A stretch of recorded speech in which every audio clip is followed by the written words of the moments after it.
Clássico carioca contra o Pinóquio da Gama no Newton Santos. Quem joga, a estatística, a história do confronto, logo depois da vinheta.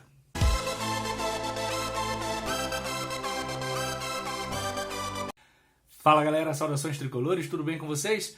Ainda na ressaca da eliminação patética contra o poderoso Juventude, né? Parabéns, Mário Bittencourt, Paulo Gione, Frederico Chaves Guedes, parabéns, Mano Menezes, parabéns. O Fluminense volta a campo, né, contra o Pinóquio da Gama no Newton Santos nesse sábado à noite. É uma partida extremamente importante, o Fluminense tem 20 pontos, o Vasco tem 24 e um jogo a mais.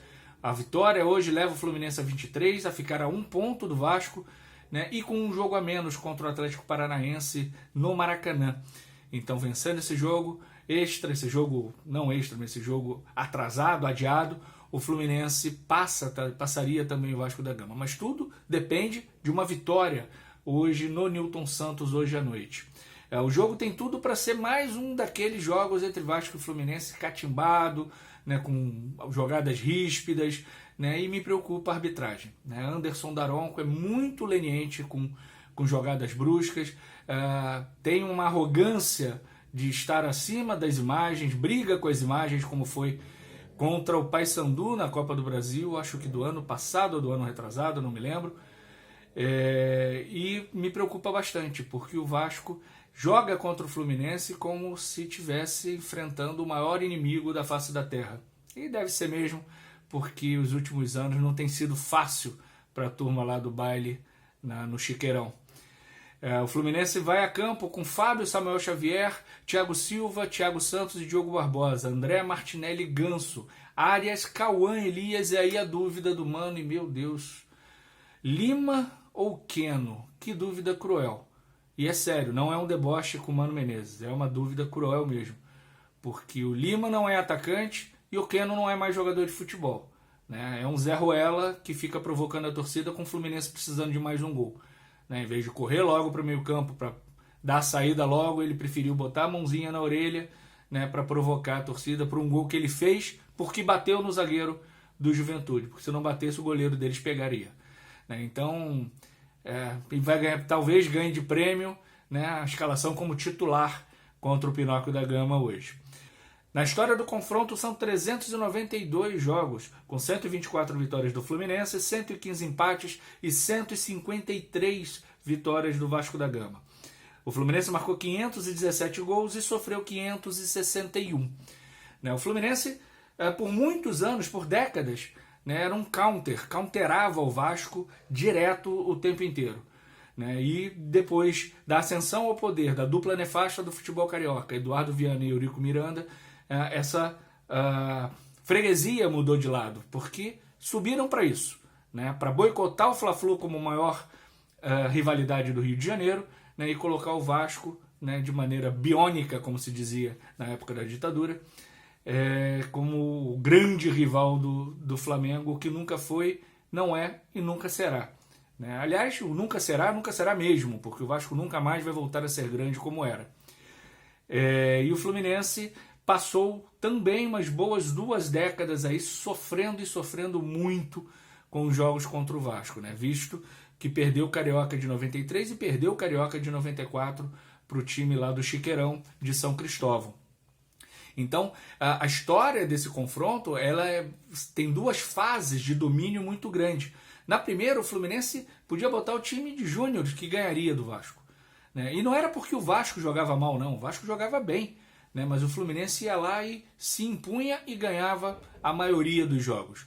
Um jogo muito emblemático para mim foi em 1985. O Fluminense seria tricampeão carioca naquele ano e Vasco e Fluminense se enfrentaram no Maracanã. O Vasco com Roberto Dinamite, com Romário subindo de júniores, um timaço o Vasco tinha. Jogou uma partida muito boa.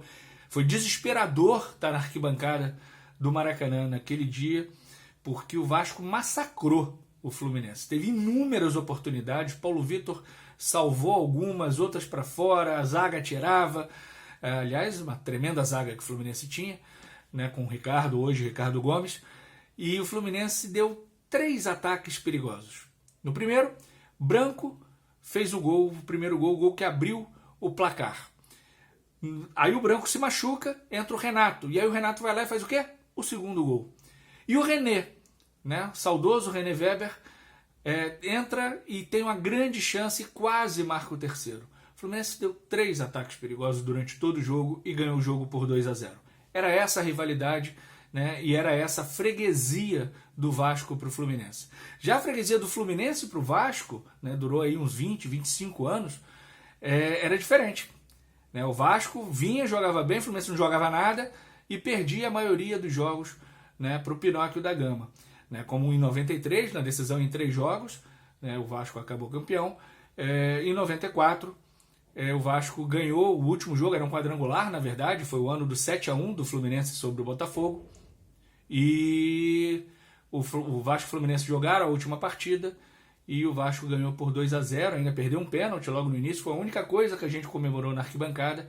Uma derrota, eu saí até meio desnorteado do Maracanã naquele dia, ia saindo pelo lado errado, enfim, porque o Fluminense não jogou rigorosamente nada. Né? Teve alguns momentos ainda nessa freguesia do Fluminense para o Vasco que o Fluminense brilhou, como por exemplo nas quartas de final do Campeonato Brasileiro de 88, né, que acabou só em 89, né, que o Fluminense e Vasco se enfrentaram, foram para a prorrogação e aí o Washington fez um tremendo gol encobrindo o goleiro do Vasco e o Fluminense se classificou para enfrentar o Bahia. Então, esses períodos de hegemonia foram muito longos, tanto de um lado quanto do outro. Do Fluminense até mais longo que o do Vasco, mas do Vasco também muito longo. E depois disso vem um equilíbrio. Né? Vem um equilíbrio, o Fluminense conquista a Taça Guanabara em cima do Vasco em 2012.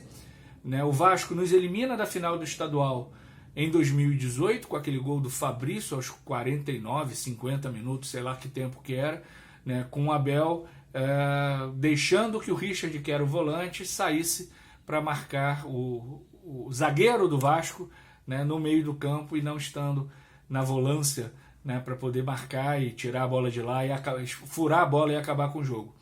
Esse ano o Fluminense venceu o Vasco no primeiro turno por 2-1, né, e agora busca uma segunda vitória consecutiva, né, que vai levar o Fluminense a 23 pontos, ficar a 1 ponto do Vasco e com um jogo a menos, jogo contra o Atlético Paranaense, que vai ser ainda disputado no Maracanã. Então, vencendo o Vasco e vencendo o Atlético, o Fluminense deixa o Pinóquio da Gama para trás nessa luta em glória contra o rebaixamento e buscar sempre a primeira página da tabela. Não temos mais a Copa do Brasil, mas temos a Libertadores na terça-feira. Então é importante que ninguém se machuque hoje, porque temos um jogo dificílimo contra o Grêmio lá no Couto Pereira, em Curitiba. O Grêmio ainda não tem condições de mandar seus jogos na Arena Grêmio. E na terça-feira teremos jogo da Libertadores, ainda com chances de bi. Eu não estou muito confiante, né? Eu acho que o Fluminense vai acabar mesmo só saindo dessa zona de rebaixamento, chegando lá na primeira página e talvez, né, conseguir uma classificação para a Libertadores do ano que vem. Mas é importante vencer hoje para fugir definitivamente do Z4. Então hoje, à noite, 9 horas da noite, Fluminense e Vasco no Newton Santos. Não sei se a galera tricolor vai, porque é perigoso, bem perigoso esse jogo para o torcedor comum. Torcida organizada eu sei que vai, né, porque está pronta para tudo, mas para o torcedor que não é organizado, que não está afim de briga, que está afim de ver o jogo, de torcer, de cantar, é um jogo extremamente perigoso. Então eu recomendo não ir. Tá? Um grande beijo, um grande abraço, tchau, tchau.